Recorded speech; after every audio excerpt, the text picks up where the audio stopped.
Hello and welcome to Navigating yet another episode. And today we are going to talk about Hail Mary with Vedant and Zui. So we needed to talk about this movie 2 weeks ago. We couldn't, and this movie is also a bit different because for us because we didn't watch it together. Usually we do watch good movies together, but we watched it separately and didn't get a chance to discuss it. But today we have to, and I want to share a lot of things about what I felt about the movie. And there's one line in a movie that I feel exposes how the world works currently. And I would like to know your opinion as well. So, hello, welcome, Vedan, welcome, Zoe. Should we start? Yeah. Yes. Thanks. By the way, I actually told them to show some excitement because we are doing the intro once again. And in the last intro, I think they showed the kind of discipline that they didn't show at all in schools, which would have made them millionaires by now. But they were very silent. So I told them, please give some kind of energy. And this is what they came up with, like a smile and yes. But, Yeah, anyways, all because right. there needs to be some kind of professionalism, I feel. Yes. Yeah. For the audience. Yeah. So my first question is, what did you feel about the movie? I know Vedant, you love Interstellar, and you're like this that's your favorite, one of the favorite sci-fi movies. And this was like I think you were very excited about this. I would want to know, did you enjoy this movie as much as Interstellar? What did you feel about this one?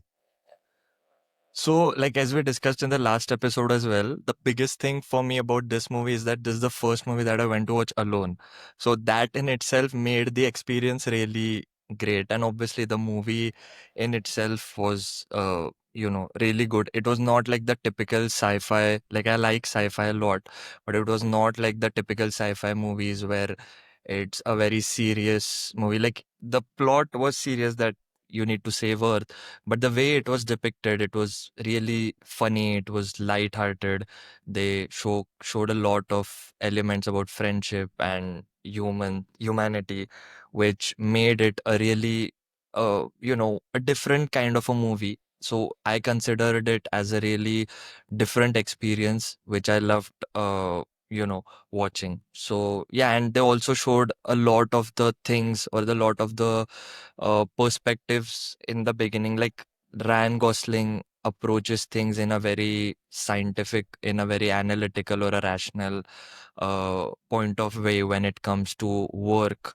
But a thing which I related to the most was that how he reacts to when they ask him, like, I related to it a lot, and I feel a lot of people in the theater also related to it when they ask him to go on that mission, and he's just like, I'm not built for this. I can't do it. And you choose someone else. And that related to me because in a lot of the movies, the protagonist is like, yeah, I'll save Earth.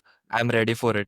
I'll do whatever it takes. I'm okay with dying. But this is a guy, like, it was realistic that no, I'm not ready to sacrifice even if the Earth lasts for 30 years. I want to live it here, even though I have no one at home. I don't think I'm ready for this. And his fear or the thing that he was hesitating, it resonated with me a lot personally because that kind of mindset that I am okay dying for a country or the earth, it's what people in the army or people in the military are taught. Normal people are not taught that. So it was a very natural reaction. So I that was one thing that I really related to a lot as well.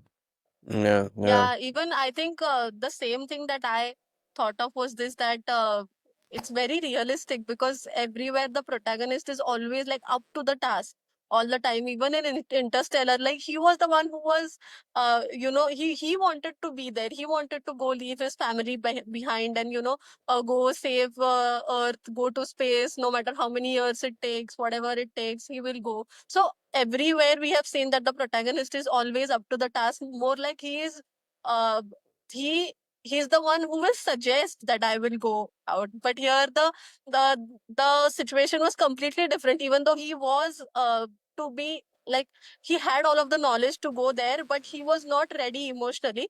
And I think that is what brings me to my point of the movie, that it was just very pure emotions from the protagonist. Now, like if we ignore all of the parts that happened on earth in that movie, whatever happened in space with Rocky was very it was very candid. So in every other movie, whenever there are like human characters involved, it's usually so that that there is a lot of internal politics that is involved in all of that. So there are a lot of unsaid things, there are some feelings that are unresolved and stuff like that. But here in this movie, he was not talking, or he was not having a kind of this kind of dynamic with any human at all. So it was very candid. Whatever he felt was very candid. Even in the moments where he was blogging and saying that it's very difficult to live with Rocky and stuff like that, we knew that Rocky was able to hear all of that, and he was listening. So it was just very pure conversation, very pure emotions that he was feeling. And even if it was despair, loneliness, happiness, or love, or whatever the both of them were discussing was just pure. And I think that is what got me crying like 5 times in the movie, where I was like sobbing properly, and to the point where people might have asked me if I'm okay, because it was just, that is what really like touched me. I did not cry during Interstellar, I think. Or I cried once. Probably. I'm a crier. So I cried once, but it was like 5 times. And it's crazy because that's like the highest number of times that I've cried in a movie. I think the underdog is best played by Ryan Gosling in the Yeah. entire industry, because I think that's his forte. Like Yeah. the most incompetent underdog guy who has no one and has lost his family or lost someone or is doing whatever he's doing because of his stupidity. And I think he plays that role so well. I mean, I don't know. I mean, I don't like that actor pick up this one line and do all the movies around it. But anyways, I think it's fine. But I think he played that role so well that we do feel that he's like a stupid person. Yeah. And sometimes, like Vedant said, I do agree with it. Like, what people don't actually feel that patriotic towards a country, or maybe the earth itself. If they are put up in that situation, a lot of them will fear and say, look, I can't do it. I think in this situation he also feels that more than the task at hand, he just thinks that he is a failure or he can't do it, and Yeah. he will be the reason that everyone dies, and he just doesn't want that life. He feels that dying of hunger and trying to survive with everyone else is a better thing to do than actually do something about the issue, because at least here maybe he's just with everyone and he's just a common person. He doesn't have to prove himself. He True. doesn't have to go through that conflict of thinking that whether he can do something or not. He just wants a life like he wants to be a rat. What we see, like, everyone is now a rat and trying to chase money. He wants to be that. He says, I'm not a hero. I'm not anybody who can do any big things. I just want to be someone as common as it can be, or someone can be. So that's one thing. I think the point of the movie wasn't science. I think I discussed with one of our other friends. I felt that the point of the movie wasn't science and wasn't how we will be, like, how this guy will save the earth.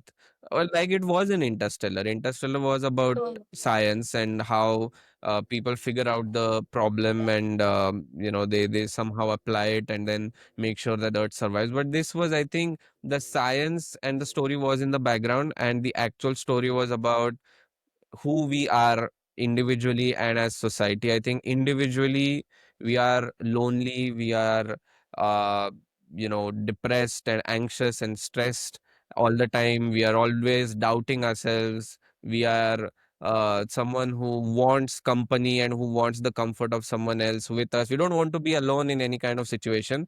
But the moment it turns to the society and moment it becomes a large group like 8 billion people, we immediately start to say we don't need anybody and we don't want anybody. And that's the contrast also I felt that was shown in the movie, where this lady scientist is leading a group of people who want to solve the main problem, but obviously this problem can't be told to the entire human population. Plus, she says, and I'll come to that line, which I felt shows us the reality of the world, where she says that if you don't do this, one third of the population will be wiped out in 30 years. And that's when I am thinking that the world will cooperate. And I don't feel the world will cooperate, and the numbers could be like, I think, three-fourth or something, or half, she says. And that's the reality, where in the current scenario as well, we are seeing that there are so many issues that can be solved collectively. We have the tools, we have the scientific process, we have people smart enough to solve issues. You look at climate change or global poverty, or you look at wildlife conservation, and you look at religious differences. We know that we can solve these issues, but as society currently of 8 billion people, we are not able to solve them. And that's why a lot of people will think negatively whenever some problem comes up. We are going to think that it's not going to happen, because there are so many differences within the political leaders and business leaders that they just don't want to solve this issue, and that's the reality. But individually, if you remove everyone else and put up two completely polar opposite individuals on earth, I am sure that they will find ways to get past their differences and work out a life where only they both exist in the entire world. So that is something beautifully shown in this as well. Yeah. And I Yeah, think so this was also very nicely shown in like this particular thing of our country, like the people in our in on earth not cooperating with each other even in the times of crisis, was very nicely shown in Arrival as well, where some other country had deciphered the messaging from, now that's another movie though, but some other country had deciphered the message from those aliens as a sort of the start of a war, but some other country had done it otherwise, and then there was just chaos, so nobody cooperated with each other. Meanwhile, our protagonist was forming a kind of friendship there. So when yeah, that particular point was mentioned in Hail Mary as well, that is what I thought about, because it is very I don't think that a certain global crisis would get us together uh, as properly or as much as we think it would. I don't think that we are, as humans, we are at that level of, even though we have a common enemy, we might come together and fight against it. That's Yeah, what I because think. yeah, I think one the reason could be, again, if you look at the current scenario, we feel that I feel that because some people are like so rich and so powerful, I think they will just find a way to save themselves and Yeah, like not the entire world. Although there is a big case that maybe this won't happen about the CFCs, right? When there was a big hole in the ozone layer and it was a big thing and it was a actual crisis, the world actually came together, built policies to ban CFCs and remove chemicals from the atmosphere that are causing that. And the ozone layer, the holes above the poles and the ozone layer are quite healed now, and they will yeah. probably in the next 20-25 years close up. So there is this one case where the world came together to solve this issue and it got solved. But yeah, Vedant, you were saying something. yeah. So no, like the point which you said, it is true because in the like this is based on a book called Project Hail Mary, and in the book, the author Andy Weir, he has gone very deep explaining all the science behind it, like why their ship didn't actually heat up even when they went close to the sun, or how the atmosphere on Rocky's planet works and all of that. But the movie, they deliberately omitted all of those pointers, and they kept the science very to the surface level so that everyone could understand. They did that in a very uh, good way that everyone understood what astrophage is and how it is destroying the Earth and a lot of the other solar system. So the movie essentially was based, or they wanted to make it about the human touch or the friendship between those two and the emotional aspects rather than the science behind Interstellar, which is also why I liked it very much. And I also have another question to you two, which, like, while I was watching this scene, it came into my mind, but I just wanted to know what you thought about it. So when Grace was translating Rocky's what he's saying, he was putting it into words and feeding it into his computer, so it gets converted into speech whenever he speaks, and it becomes easier for him to understand. And when he was choosing the voices for Rocky, what did you guys feel about the voice that he chose, or all the other voices that he was trying and testing? It's such a niche question. I think, yeah. Yeah, No, but I'll come yeah, to the whole point, but okay, maybe I'll just give you my perspective. I personally thought that the voice he chose for Rocky was, like, it was perfect. All the other voices, it seemed like we don't know what a rock or what an alien would actually sound like from space. But all of the other voices just somehow didn't make sense in my brain. But when he chose that one voice, which was quite probably generic, it just felt like, yeah, this he should sound that way to me. yeah. I think because Rocky Rocky's voice is essentially our projection of what we think he is, right? And Yeah. I think Yes. because like he is small and he is an animal, so naturally all humans will think of him as this cute animal who is with us, and we Exactly. need Yeah. that Yeah. voice for him. But Yeah. essentially, like, if he's like 140 or something years old, and he could be one of the most I think respected, and he could be an adult, like Exactly. equivalent to a 35-year-old. So but in the movie as well, I don't think they showed him that way. I think maybe they also showed like 140, 150 years is like a very tiny age for them.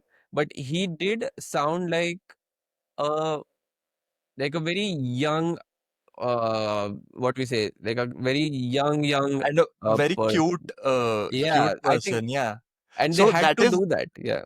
yeah, so that is what I was thinking, that, maybe, I mean, they could have given him any voice. Like, we don't know what he'll sound like, or as you said, maybe he's that old. He should have had the voice of an elder, respected guy who is giving out all of his wisdom.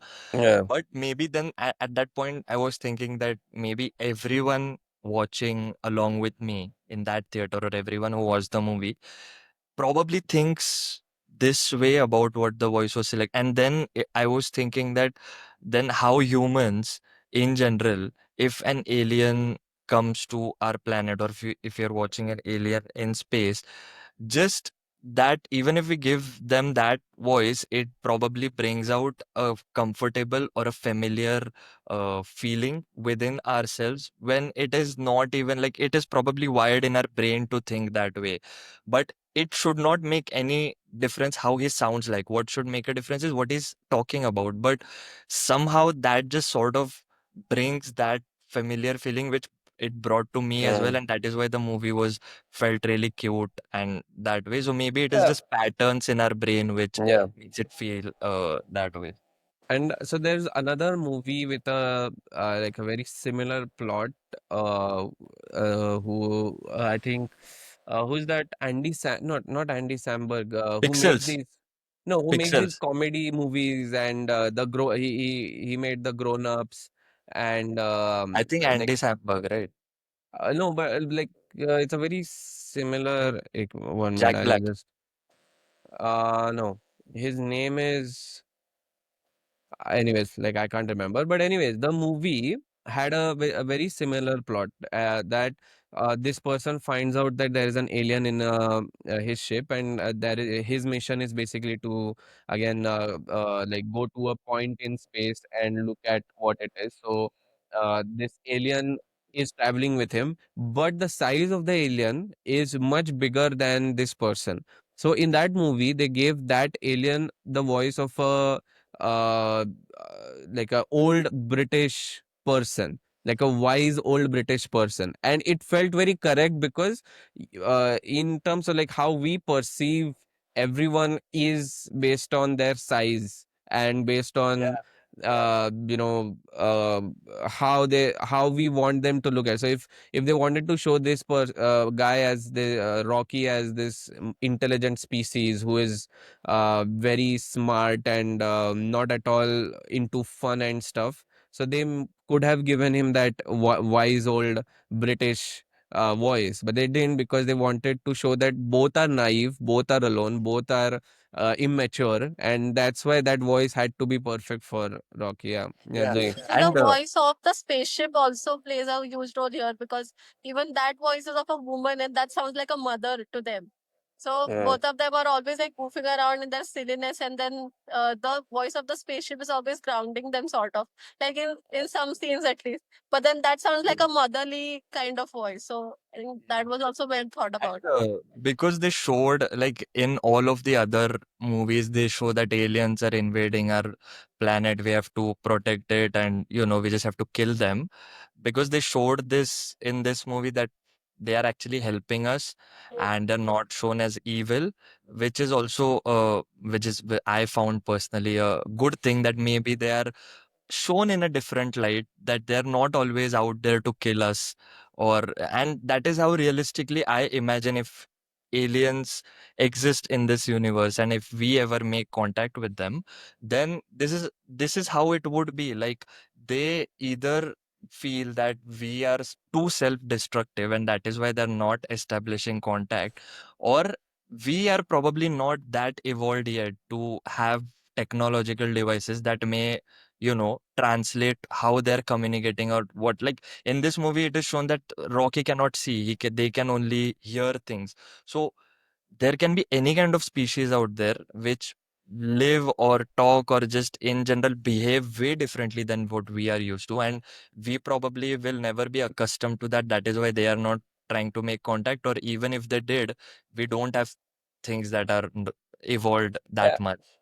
I think if an alien species attacks us, it has to be either because Earth carries something that they want.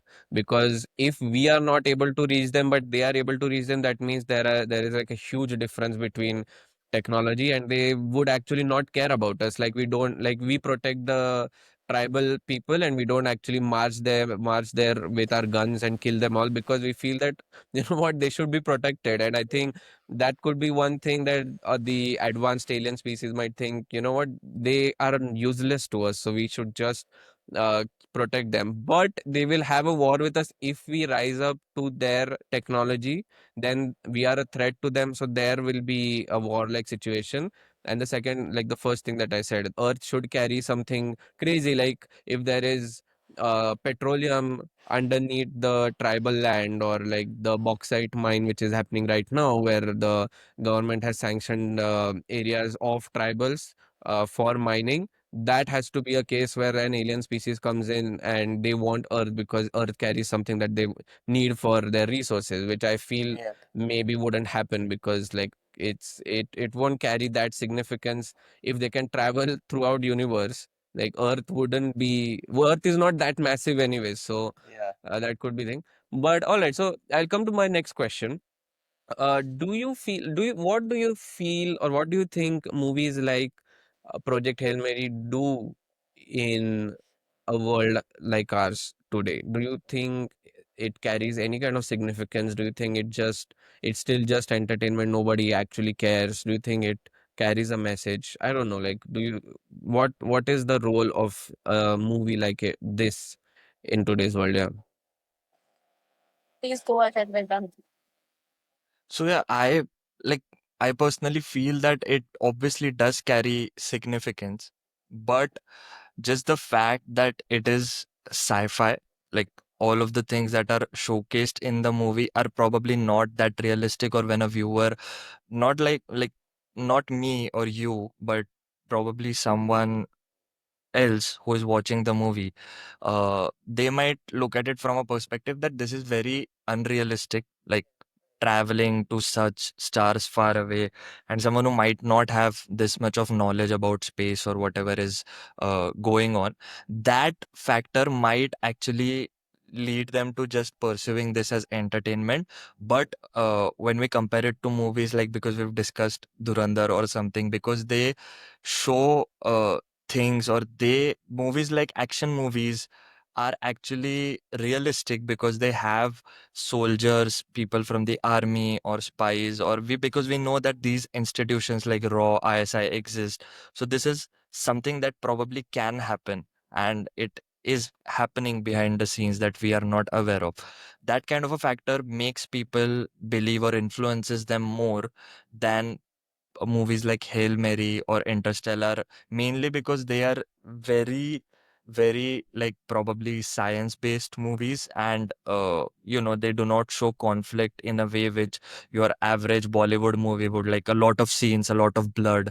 Everyone is, the protagonist is coming and shooting everyone. It does not give you that adrenaline rush compared to those movies, which may not entice the viewers more.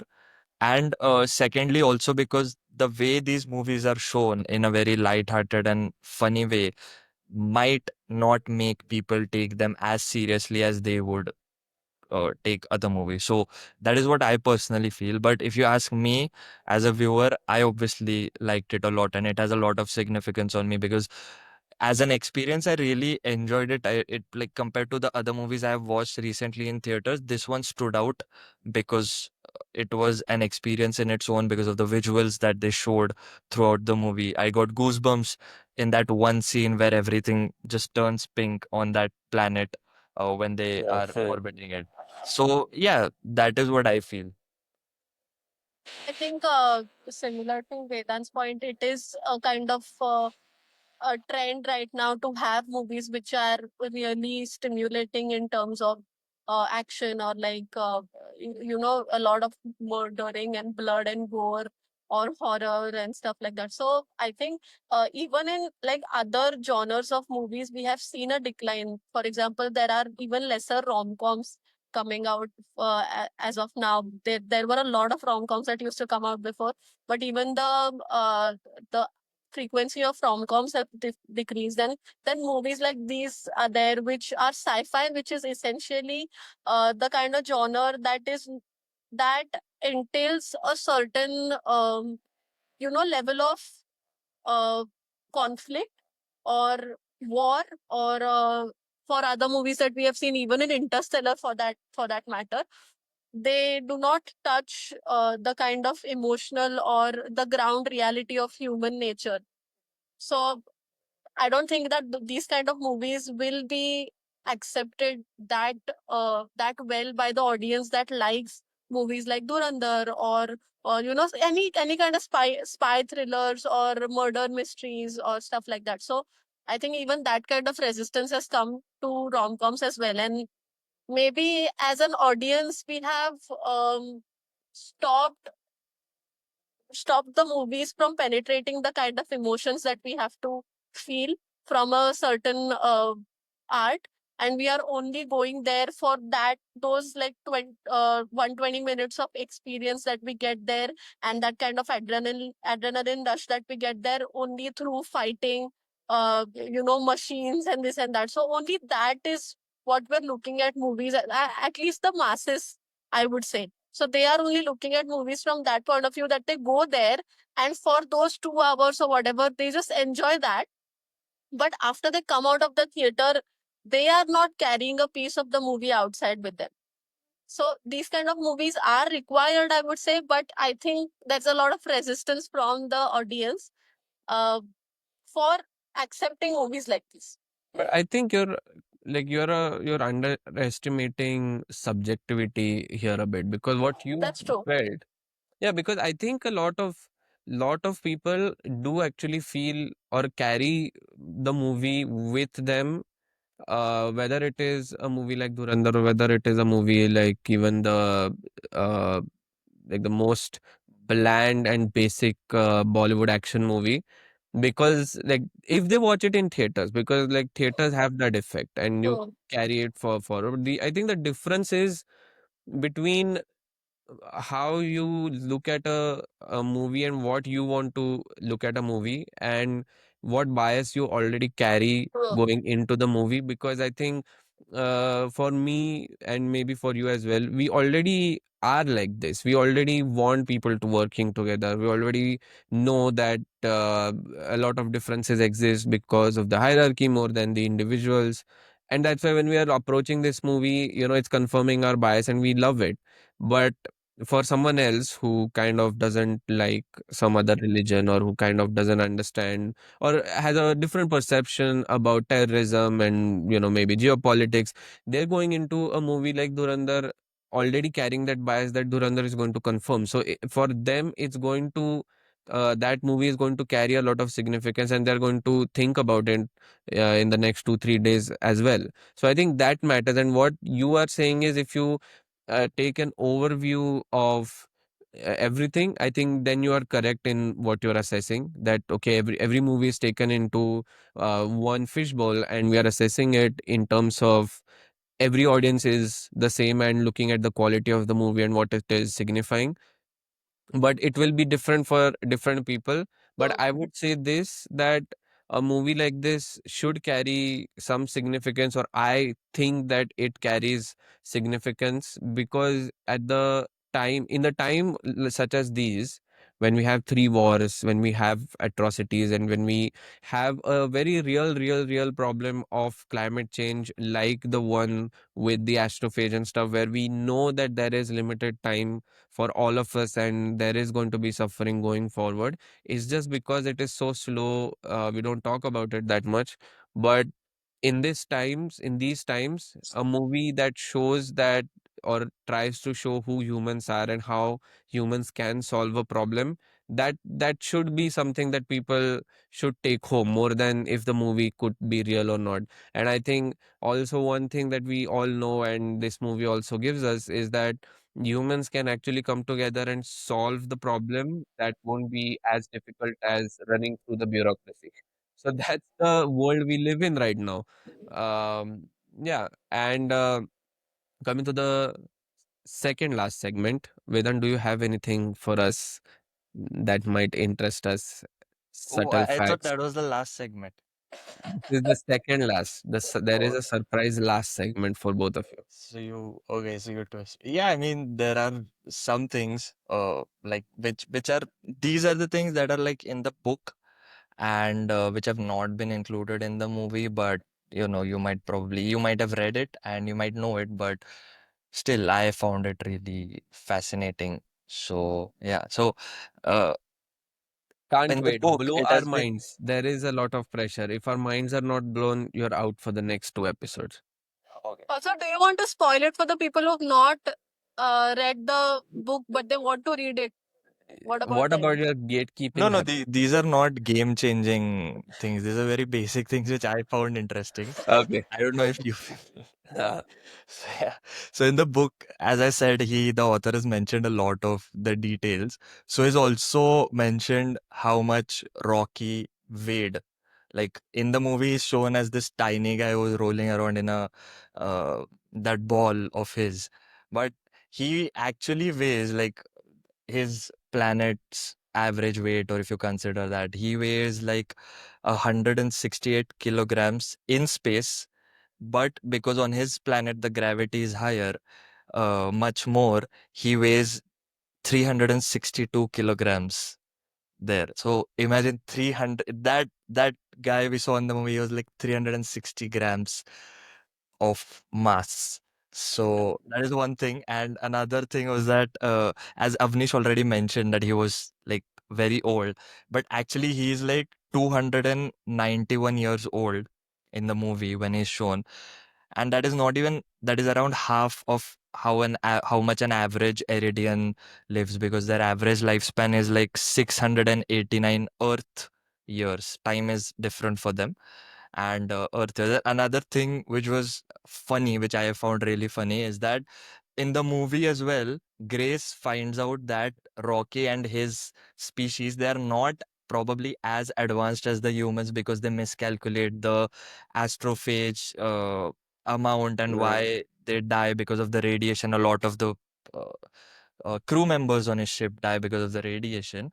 So they do not have the concept of relativity. They do not know that time, like travel in space, can actually change due to gravity and other factors. So it is like their planet expected them to go to Tau Ceti in like 6 years, but Rocky actually reached in around like 3.5 light years. So Mm, it is just like they did not know, they just assumed. And in the book, Grace is actually dumbfounded, or he's confused. Like, how did they actually build a spaceship and sent it there based on just assumptions? Like, they had no actual, yeah. compared to people on Earth, they did not have those that much of concrete ideas or formulas to actually go there, and it is showed in the movie, in the book as well. So in the book, he's also like kind of dumbfounded, and Yeah. Rocky also is dumbfounded that space or travel does not work this way when Grace actually explains it to him. So yeah, these are like two facts, but the last one, I'll this may probably, if you do not know, it may probably blow your mind. uh, so in the movie, in the last scene, when that Mm, scientist is shown, the German scientist Strat, so in a scene, it is shown that she has a tattoo on her neck, which is, I don't know, most of the people, even I did not observe it while watching. I only read about it later. So there is a tattoo on her neck, which is a V, and it has a line on it. So this was left open-ended for the audiences, but in an interview, the makers of the film, they confirmed this, that this was the idea of the author to put in the movie, that this signifies, that V signifies that she has got life in jail, life imprisonment, and the line on top of it, it shows that she is there without parole, like she mm, cannot get out. So it is probably because the book dives a lot deeper into it. I will not give spoilers as to, because the movie only shows what happened with Rocky and Grace, but in that time, what actually was happening on Earth, how they actually managed to save it, it is mm, explained a lot in detail in the book. So I won't go into that, but they just show that she has been given life in prison because of whatever she does. And then they try to signify it that because of her connections, maybe she is out using those connections and is probably still trying to save the planet, but they have kind of left it open ended for the audience, or added that fun factor for the audience too. So yeah, those. all right. I think the third fact is very interesting. I was also thinking that they didn't know relativity and gravity, but they were very advanced in material science, and Mm. that's why Even Grace. communication for that matter. Yeah, Yeah, Rocky yeah, understood Grace very well, but Grace took a yeah. lot of time to understand. yeah, yeah. And that's why Grace actually loved his job when he was teaching other Rockies relativity, because that was his job anyways on Earth. So, all right, time for the surprise for you both. So, we a few weeks ago we went with our friends and we played a game that you both missed because you didn't qualify for the final round. So I've brought that round here to you. We are going to play God. Project Hail Mary trivia. Oh my God. And Fair enough. I and I want to make this segment permanent because I would, whatever we pick up next, we are going to talk about Brooklyn Nine-Nine as well. So we can have that trivia game at the end. So now, how do you want to play? There's no competition. This is just the first round. We'll Of maybe course, it's keep a score competition. after. Look at Vedant's face. He's ready with it.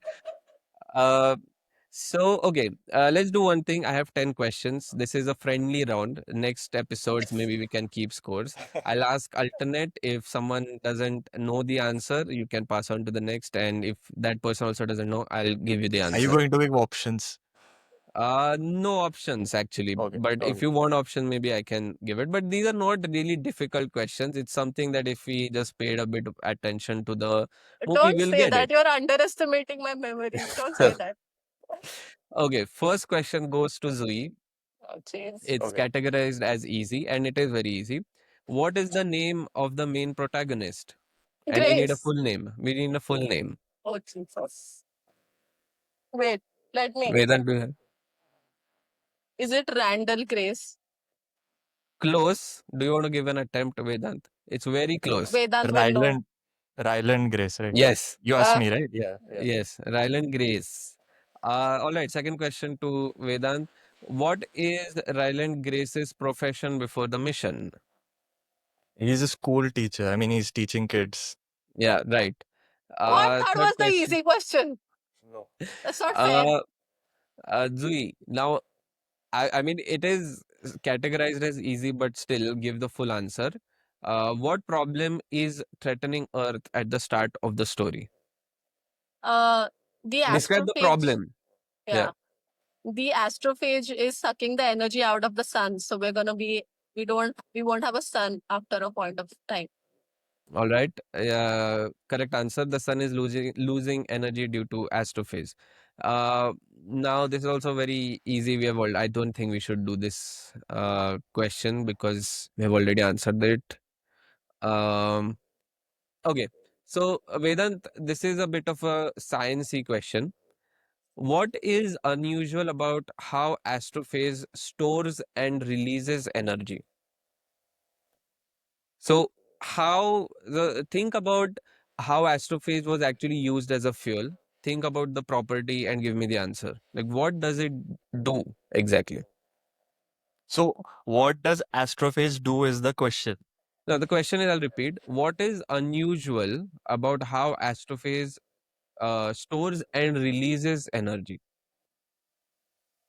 Oh, okay. See, I don't know. The only thing that is coming to my mind right now is that it uses CO2 to reproduce.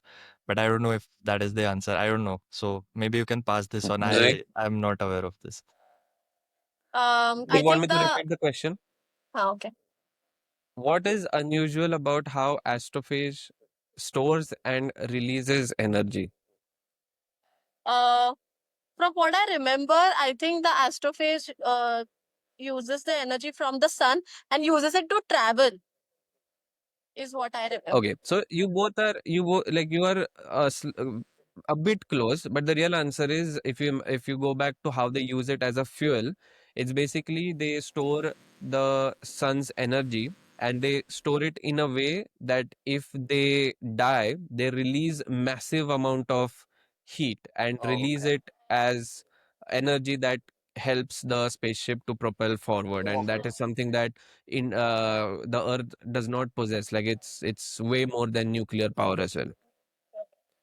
Okay, so now coming to Vedant, and you have already answered this question, but why is Venus important in the discovery of astrophage?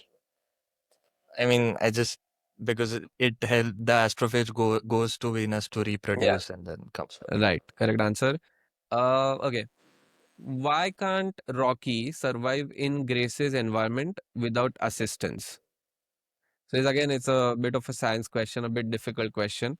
Why can't he survive? He tries to save Grace and he instantly tries, I think he starts to evaporate. I think So what could be the oxygen answer? is toxic for them, I Okay, guess. Vedan, do you have an So answer for they this? need ammonia to Right. Ammonia was survive, the one. and Yeah. Yeah. that is why he can't Yeah, survive. right, correct. So the answer is Rocky requires high pressure, high temperature, and ammonia-based atmosphere, which is very different from Earth's condition. Um, so okay, this is for Zui, right? Yeah. Or I just asked Zui. You No, just no, asked this is me. yeah, this is for Vedant. What is the scientific reason astrophiles gathers around stars like Tau Ceti but avoids others? No, I think this is. I think what is the scientific reason? Okay. So the question is, what is the why? What is the reason? Astrophiles gets around Tau Ceti but does not suck its energy. Oh, Oh yeah, because the planet which is it goes to on Venus in our solar system, the planet that it goes to in that atmosphere has some, I think, living organisms which do not allow it to reproduce or something like those along those lines is what I remember. which killed the Yeah. astrophage. Yeah, but Yeah. I think more than the planet, it's on the sun's surface itself. Like it's on Tau Ceti. Oh, okay. Okay. Oh, But was it? How But I it does remember not allow it to was that, reproduce on the planet. No, it yeah, goes yeah, Yeah, to they that's how reproduce I on the remember. planet. Because Yeah. when they are on the when they're doing that sampling on the planet and they go take the samples, that's when he says that there are particles that are going to that planet, but there are none that are coming back. yes, yes, Yeah. That's yes. why, yeah. Yeah. So it okay. Um. Next question is but a bit easier. What is the name given to the organism that preys on astrophage? Zui. Taumiba. Oh, yeah. Yes, correct. I'm Last so proud of myself right now. last two questions. For Vedant, why does Taumiba solution initially fail when Grace tests it? So I think he So because I think he has not added xenon to it, or xenon is not present in that, or something. It has got to do with xenon, is what I remember. Uh, do you have any answer? Like, I think while reproducing, the Taumiba adapts to the xenon and hence it leaks through it, is what I remember. I think so. yeah, so that is when he stores it. Before that, he tests it with the astrophage, and the answer is that it mutilates and consumes astrophage too aggressively, risking collapse of the ecosystem mission measure. Oh, So, okay. the whatever bacteria Taumiba he brings, they consume astrophage very quickly. So then he figures out, okay, I need to store it in Oh, xenon, and yeah. all right. Last question. Anybody can answer. Why does Grace ultimately choose to return to help Rocky instead of going back to Earth?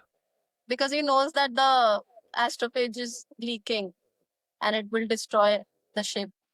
Okay, Do you have that's a like that's why a it will very destroy the ship? smart that's a very smart answer, because I was going to say because he's grown as a person. Oh, I I should did have not said think that. of this. I did I not think we think of swapped this. roles here because this should have been Yeah, my answer and that yeah. should have been yours. Yeah, exactly. I'm glad you went first because I was gonna answer the same. I think I think the reason he grew as a person was because he realized that the Taumiba adapts, and because the entire ship was made with xenon, Yeah. the like Rocky wouldn't have been able to find out where is the leakage. Yeah. Grace could find out the leakage because he knew that he stored Taumiba there, and then it escaped, but it didn't harm his ship. So the AI in the ship said that this is where the leakage is. But then for Rocky, the ship can't do it because the ship itself is a container, so it Yeah. doesn't know where the leakage is, and that's what Grace realizes. And he grows as a person, and he says, "I need to be a hero." And he gives up actually being a hero on Earth and grows as a person and becomes a brave person and goes on to help Yeah. Rocky, knowing that he may not ever be able to return to Earth again. The good thing is that obviously he can now return because he went to Rocky's planet. But he chooses Um, not to. yeah, and I Zui has left, but I think there is just one more question that we maybe missed. What was the species name called? Okay, Zui has joined. Okay, Eridians. okay.